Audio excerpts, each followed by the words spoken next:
Það er 5-1 sigur á ÍR. Hver er bara svona þín sýn á leiknum?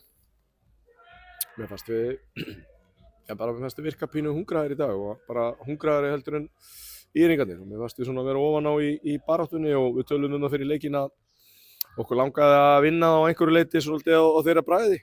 Það er að segja að þetta er óbóðslega kraftmikið lið, þetta ÍR-lið, rosalega erfitt að spila við þá, mikil orka,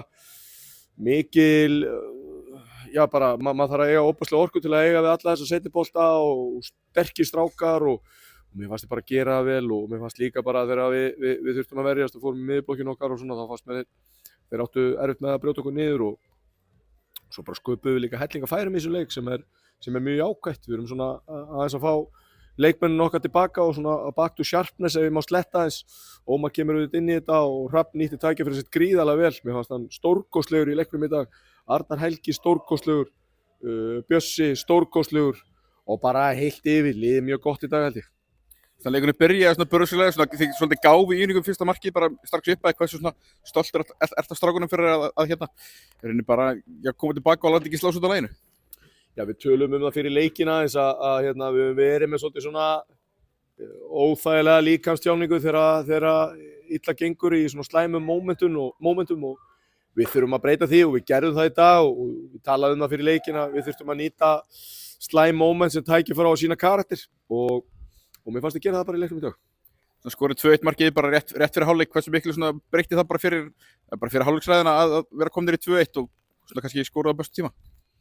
Já, þetta er alltaf gott að skora einhvern veginn rétt fyrir hálfleik, en staðreyndin er enda sú að það er bara alltaf gott að skora mörk og mér fannst við eiga skilið. Við vorum einhvern veginn búin að liggja á þeim þarna rétt áður en við skorum seinna markið og mér fannst við bara eiga skilið og mögulega hefðu við geta unnið þetta stærra. Ég bara á þess að vera að taka neitt af íningunum því að ógeðslega erfitt að spila við þetta lið og það vita það allir. Það er einhvern veginn, það er óþægilegt að pressa á. Við svo sem gerðum það í leiknum í dag og mér fannst við gera það oft vel. Við þurfum að bæta pressun okkar hins vegar en það er bara erfitt að spila við þetta ÍR-lið og þeir hafa sýnt það ár eftir ár en við vorum bara ofan á í dag. Mér fannst bara að þetta var algjörlega verðskuldað og bara óboðslega hrifin af liðinu í dag. Bara virkilega góð frammistaða og þó að ég hef verið útist eitthvað nöfn hérna á hana, þá fannst mér bara allt liðið eiga hróskilið.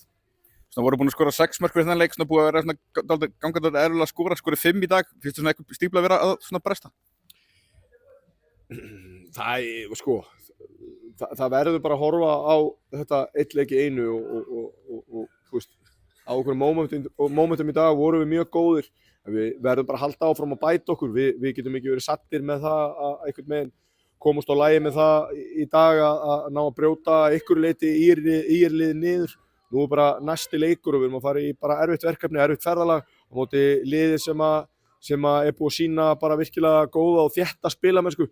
Og það er bara erfitt verkefni og við tökum með okkur eitthvað af þessari góðu frammistöðu í dag. Það er eins og það er fullt af plássi til að bæta okkur.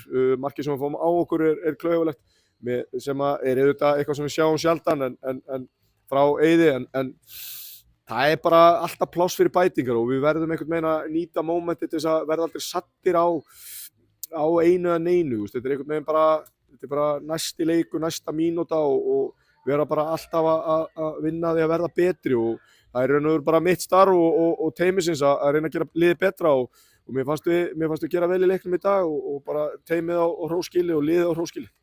Takk fyrir.